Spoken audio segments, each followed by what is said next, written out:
Welcome back. Now, the latest from the tragic Air India flight crash at Ahmedabad. The Gujarat government has begun handing over the bodies of the victims to their families. Madeeha is here with a live update. Madeeha.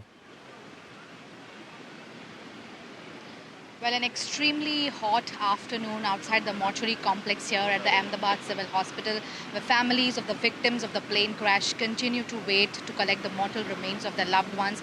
Some families have been given the mortal remains, while many others continue to wait for their turn. Just moments ago, we saw former Chief Minister Vijay Rupani's mortal remains being handed over to his family. The coffin was covered in Indian flag. Senior party leadership, police officials, and there was Chief Minister Bhupen Patel, who was also present here. He paid his last respect. The body was then flown to Rajkot for the final rites.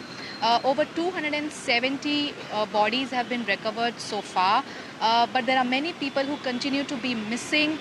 Rescue workers continue to pull out body parts from the rubble.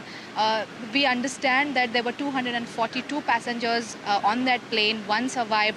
So 241 passengers were from the plane. But there were many others who were also in the hostel complex. There were many others who were standing below the building. Not all bodies have been recovered so far. So that process still continues. The DNA samples are being matched. Many DNA samples are now matching, and as and when the DNA samples match, the bodies are being handed over to the families. On the investigation front, the black box was recovered. There are Boeing officials, other investigating teams that are visiting the crash site. Even today, some officials visited the crash site.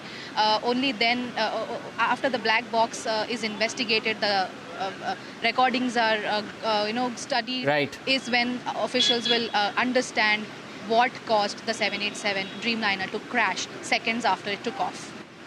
That's the most important update that we all await. Madeeha, thank you for that information live from Ahmedabad.